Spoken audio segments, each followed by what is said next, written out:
South Africa, the most unequal country on earth, where you have luxury penthouses right next to a community where people are struggling to survive, living in informal settlement. Many people say this country is on the decline. Others say it just needs a revitalization. What used to be considered a beacon for African hope is now a nation that is grappling with struggles that we didn't even anticipate that South Africa would have to try to overcome. All of this goes back to the era of apartheid. And even though we are 30 years after the fact, the systemic inequalities are still plaguing our system today.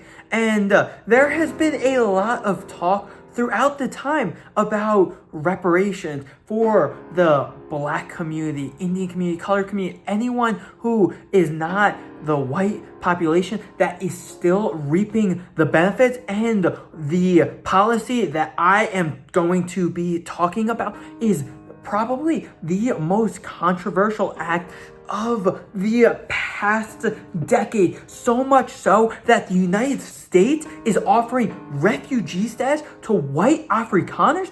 That is the Land Expropriation Act without compensation. Many Afrikaners are saying that the government is unjustly stealing their land, while many others are saying that this is just an attempt to help break down the barriers that still exist today and to get South Africa to thrive as a whole of what we know is possible.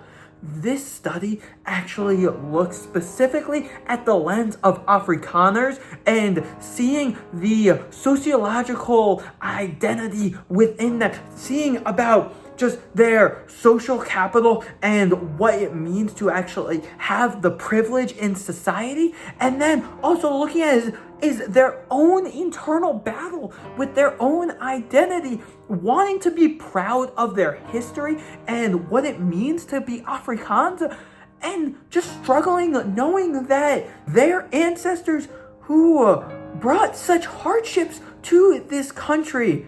I had conversations with many Afrikaners. I've been looking at social media posts and all of this to kind of get a better understanding of the Land Expropriation Act today and connecting the sociological concepts with that. So I am really excited to share with you my findings. I have it lined up, like talk about my methodology, then go into some literature that I think is crucial for this, and go into my findings, recommendations, all of that. I hope you guys enjoy. The one thing that I want you guys to continue to remember during this, and the whole reason why I'm so interested in this Land Expropriation Act, is because of the history of forced removal in this country, but also because land equals power, and power brings forth generational wealth. So keep that in mind. But I think there is no better place for me to start filming this documentary here in the Melrose Arch Sandton area of Johannesburg, the most unequal city in the most unequal country in the world. Here I am in my very nice luxury hotel room in the Marriott, but just right down there we have some informal settlements. So I think it's just like a powerful message of the contrast and seeing the systemic inequalities. Okay, let's get into this now. Now it's time to actually get into the methodology. And I will go through this rather quickly than the in-depth I gave our background information section. This documentary is primarily qualitative, a multi-methodological research approach. I had conversations with many, over a dozen Afrikaners, and they were semi-structured interviews. I had a set of questions I was interested in asking them, but as we had conversations, if they said something that I wanted them to dive a little deeper in, we would stray that way, so no two interviews were the same at all. I also looked throughout social media to see identity politics and just see what people were thinking. So frequently browsing X, formerly known as Twitter, Instagram, Reddit, and even looking at specifically posts that the Freedom Front Plus, which is one of the political parties here in South Africa, who many say is the Afrikaner nationalist party. That's kind of up for debate. But also what AfriForum is posting. From there, I also looked at media, what the news outlets were saying, SABC, what newspapers were printing out, and just informal conversations that I heard on the streets. I also, as we went into, I looked heavily into the pieces of legislation throughout history. I'm talking the 1913 Native Land Act, the 1936 Native Trust and Land Act, the Group Areas Act of 1950, and so forth.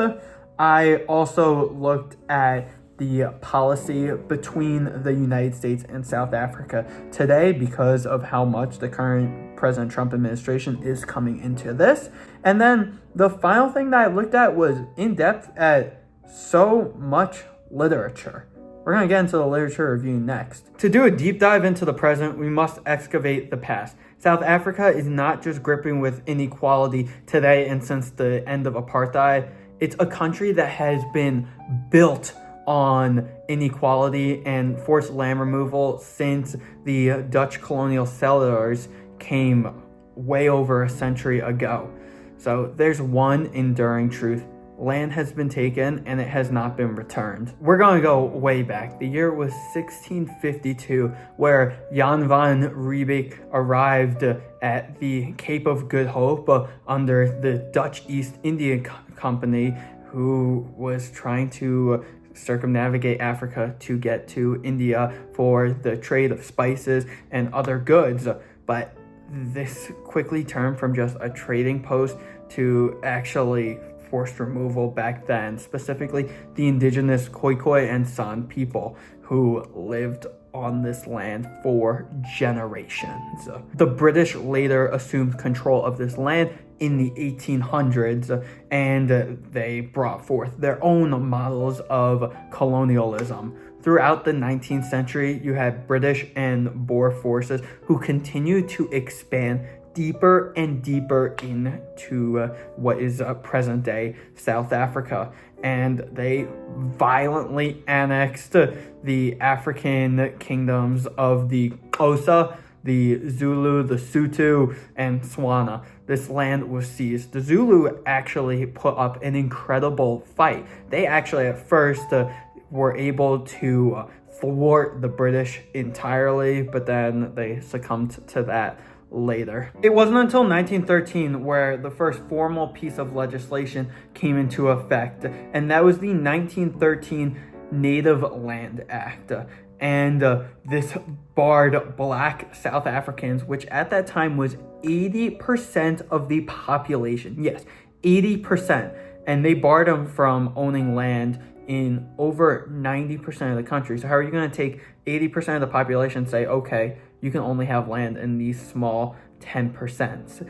So land ownership was confined to impoverished, overcrowded reserves that really couldn't sustain themselves, especially with agriculture. So this was ultimately followed by the 1936 Native Trust and Land Act, which consolidated this marginalization. The 1950 Group Areas Act gave the apartheid regime the power to forcibly relocate the communities. Places like District 6 in Cape Town and Cato Manor in Durban. I am very familiar with Cato Manor because I was actually living there for a period of time. We will talk a little bit more about the Cato Manor riots later, but for me, as an American, the first place I lived when I came to South Africa was in a township in Durban. That was a really eye-opening experience for me. I would like to thank my homestay family that I stayed with for giving me a very eye-opening experience. So just the fact that, where I was living was one of the areas of attempted forced removal and all of that, that's another reason why this issue just sticks with me. So what was once vibrant and multiracial communities was simply bulldozed over, and their people were thrown into peripheral townships. So now getting into Cato Manor a little bit more. So it essentially was one of the areas of mass conflict. So in the 1950s, you had Indian and African residents, and Durban actually has the largest Indian population in the world outside of India. Most of these have been living there since the mid-1800s. They came from India as indentured servants into South Africa. And actually, I'm sure many of you are very familiar with Gandhi. Gandhi actually lived in Durban for about a decade when he first came to South Africa. Gandhi was a lawyer, not an indentured servant, but still, that just shows you some of the Indian influence in South Africa, in the Durban area. So going back to Cato Manor, this tension ultimately turned into violent riots in the 1960s with the resistance to removal. So the apartheid government overall used land as a weapon to control movement, especially with the passed laws, economic access, and just power overall. By 1994, which was when the apartheid regime fell, there was finally this dawn of democracy. Now it's time that I get into the literature review.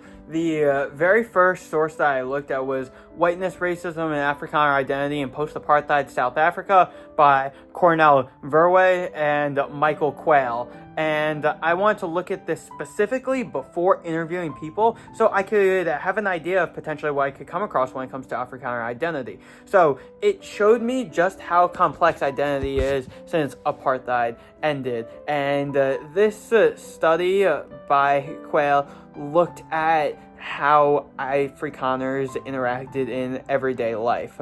They tried to distance themselves from apartheid, saying that, oh yeah, that time was really bad, and saying like, oh yeah, we're all equal now. Everyone is on the same playing field. There's a second source that talks specifically about land expropriation. This is by Nico Vorster. It is titled Land and Identity in South Africa, an imminent moral critique of dominant discourses in the debate on expropriation without compensation. So yeah, literally what I am talking about. And he talks about history clashing, that this land debate, it's not just physical territory. It is not just economic, that it carries this emotional and historical and just this cultural weight that is upon them. That for Black South Africans, the land represents their potential loss of dignity, unfortunately, injustices, and just centuries of disposition. Meanwhile, for the white Afrikaners, it represents their identity, their culture, their economic prosperity, and just kind of like what they've always known. So two very, very different sides. And in this debate, they come clashing head on. So Vorster does not provide a simple answer, but he's really pushing to show us how this land shapes identity. My final two sources, I'm going to run through them really quick. First one is Pierre Bourdieu in his Forms of Capital, going all the way back to 1986. It is economic, social, and cultural capital. Economic is money and material assets. Cultural capital is education, skills, cultural knowledge, etc. And then social capital is your social networks and connections and how you are able to take advantage of them. And I look at it like this specifically, like the job market. Who are the ones who are in management positions versus who are the ones who are the informal traders or the car guards. Then we have Irving Goffman, my favorite sociology theorist, in The Presentation of Self in Everyday Life in 1956, and he discusses the idea of dramaturgy. And this is a comparison to social interaction to theater. You have your front stage where you're acting in a performance, that what you're doing is kind of to fit into social norms, to identify social cues and all of that, make people like you, versus being in the backstage where it's kind of like you can do whatever you want. You're your own person. The backstage is private, front stage is public. So like here, let me show you. I'm at work right now. I am going to be very professional. Work day's over. Like, I might just like lie on the floor here, you know, and like not care about anything. That's just an example. Whoa, okay. Now it's time we get into the analysis. This is chapter 1, Pride and Baggage, Growing Up Afrikaner. So growing up as an Afrikaner means you have a deep sense of pride, but also away from the complicated past, that for many, the connection to land is real, specifically for farmers, whether it be in the Free State or the Northern Cape, but also just regular people that may have grown up in the everyday Afrikaans city of Pretoria and Cape Town. But specifically for the farmers, that cultural identity is passed down from generation to generation, the same exact way these farms are passed down from generation to generation, and the land just stays within the family. But the history, as these people know, but the same history includes apartheid, lands disposition, violence, everything that we've talked about already, so I'm not going to go into that more. For those born post-1994, this is where the struggle comes in, because Afrikaner identity isn't just something that you're born into, it's something that these people grew up with. Many of them went to Afrikaans schools. A lot of them celebrated holidays like Kruger Day or Heritage Day to tell the stories of the Voortrekkers. They sang the old national anthem under apartheid in South Africa, and that still happens a lot of times today. You learn your family recipes, and this connects to Pierre Bourdieu's cultural capital because of the language, customs, and history that define how you fit into the society. But here's the thing, that these traditions are more than just personal. They're performances, just like the way that Goffman said, that for the Afrikaans kids that learn about the Great Trek as a source of bravery and faith, but aren't necessarily taught about how indigenous people were forced off their land during that, it reminds me very much so as an American, where in the North, the Civil War is talked about as the fight over slavery, but in a lot of public schools in what is the former Confederacy, I'm talking Georgia, Alabama, Louisiana, that a lot of times it's talked about as, it was just a states' rights battle. So comparison that I thought of myself with that. So the guilt that no one talks about. For many Afrikaners, talking about apartheid and land theft feels like a taboo subject. They might have learned about it a little bit in school, but it was something that was often brushed over. At family dinners, nobody brings it up. In church, you often hear about forgiveness, but not about injustice at all. And in textbooks, apartheid is discussed. You know, kids have to learn about that in school now, but there is little mention, especially in what a lot of the private schools, that the injustices and the systemic racism that is still plaguing the system today. So there's quiet guilt, a knowledge, but there's no space that people talk about, especially because it creates tension. So I'll give you an example of this man in his 20s that I spoke to, just a little bit older than me, that when he was a teenager, he felt confused about learning that his grandfather was a policeman during apartheid. He was always proud of his grandfather, but he admitted that his family is incredibly racist. He grew up not knowing where to fit in, especially when he went to the University of Pretoria, and now he started having, for the first time really, black friends, Indian friends, colored friends, because at home, him and his family still only speak Afrikaans to one another. Bordeaux calls this symbolic violence. It's not physical, but we think and feel it without even realizing it. So it really is a weight of two worlds. And that brings us to chapter 2 of this, fear and insecurity.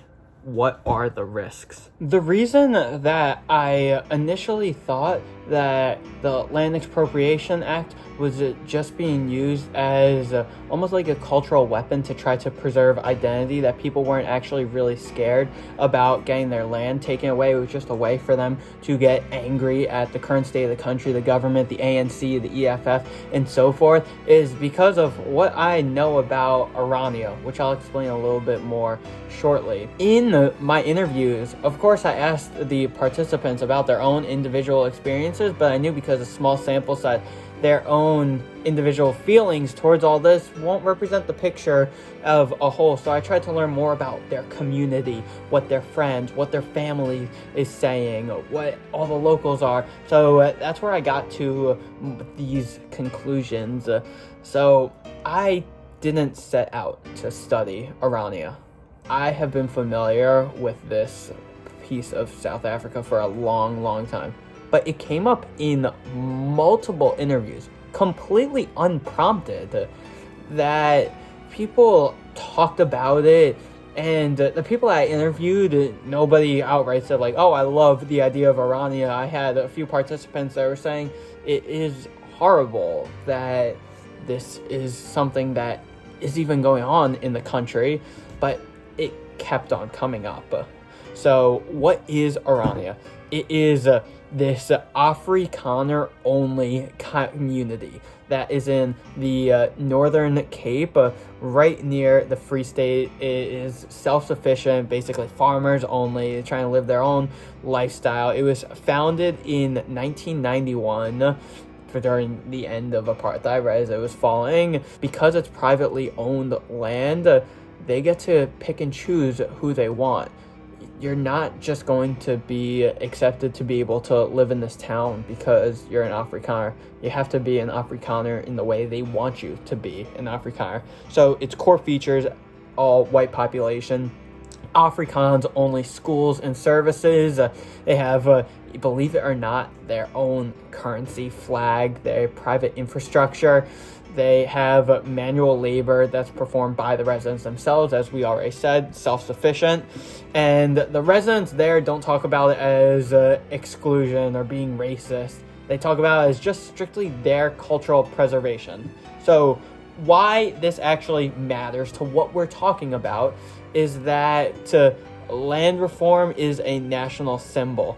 So that's all why I thought what I thought before going into this. I asked questions. Do you think that this is a cultural weapon? And most people said no, they don't. That this is really just a fear economically, that people are going to lose land. And not just that it's going to hurt Afrikaners, that it is just going to spiral and cause so many problems within South Africa. And people were saying that they don't know what's next. People were saying that, okay, they might take your land one day, but they take your speech the next day. And it wasn't even just an idea that it is just to protect the white culture, but it's just to protect South African culture. That's what they were all saying. So I can't really come to a strict conclusion. Is this cultural preservation and using the act as an excuse, or are there concerns? I don't know. And that's one of the things that, because this is an ongoing debate, is something that will just have to continue to be studied. Now we're on to chapter 3. This is Misinformation and the Fight for Identity. I was looking at social media and seeing how quickly misinformation and frankly disinformation was being disseminated. People, for the most part, don't even really know what the Land Expropriation Act is. They think that they know exactly what it is and exactly what it does, but when you ask them questions a little bit further, like, okay, what does this actually do? What is the process to get land expropriated? What will happen after the land is expropriated? That's where there's so much confusion. We've got an exclusive investigation for you tonight. The president of South Africa, Cyril Ramaphosa, has begun, and you may have seen this in the press, seizing land from his own citizens without compensation because they are the wrong skin color. That is literally the definition of racism. Racism is what our elites say they dislike most. Donald Trump is a racist, they say. The thing I want to talk about is this idea of mob mentality, on things being viral, on clips that continue to get retweeted and posted everywhere. There was a protest in Pretoria that the Afrikaners went to the U.S. Embassy with signs saying, "Thank you, President Trump." And right as that was going on, early February 2025, there was this clip that was constantly being recirculated. It was an old clip, but people started posting it again. I'm going to take you to the actual clip in a second. It is in Afrikaans, but translated, it is, "No one will force us to stand under this flag. We Afrikaners want our freedom. We want our own country." They are burning the South African flag and planting apartheid South African flag up. Play the clip.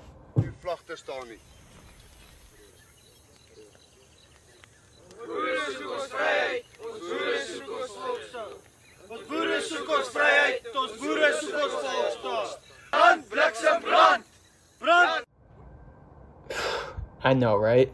This isn't just speculative. Honestly, in my mind, I frame it as a narrative warfare that it comes to my mind similar to political theorist Benedict Anderson and his imagined communities. I know the way he frames imagined communities is a little bit different to what I'm getting to, but I think that there is still a lot of comparisons. That not because this social media community is fake, but because of the vast majority of these people who are constantly retweeting posts like that. They're never going to meet each other, but yet they imagine themselves all a part of the same story, which is exactly what Anderson writes about. Social media is the engine of this imagination. There are some people, small segment of the population, but still some people that are tied to this digital myth-making, memes, TikTok accounts, just comment threads, that things spiral out of control. This video was retweeted thousands upon thousands of times, all within that few day span.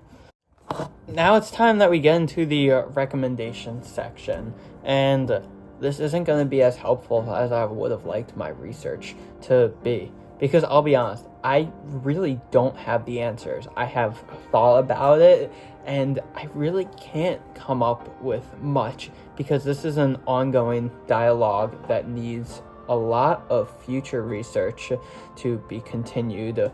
I think there are three things, though, that we can all do as a society just to better understand one another. I think we need to be comfortable having these conversations. I reached out to many people in the Black community, and they were hesitant to talk to me. In a country that seems to be so blunt and open about politics, race, and identity, they're not really being head-to-head with each other to have these honest conversations. So we need to start there. I think second is there needs to be a way to reconnect people, especially in rural areas. I think that is very similar to the United States, that people in rural areas seem to think that they are forgotten about, that the government doesn't care about them, how there is not that many services, that the roads are falling apart, just overall infrastructure is not good. We need to show them that they have a really important place in society. And then third, I really believe that the United States still has a role in this. Not as a way of the U.S. going and dictating South African policy or telling the Afrikaners to, come to America, but just to be a resource for South Africa where we both can benefit from each other. We're at a time where U.S.-South African relations is at a choke point, and it is falling apart quicker than ever. President Trump recently expelled the South African ambassador to the U.S. He has cut USAID funding, the massive tariffs.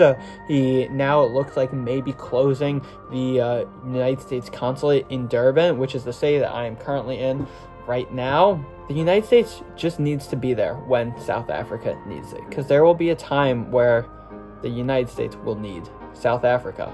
And I want these relationships to actually be there and these two countries to thrive together.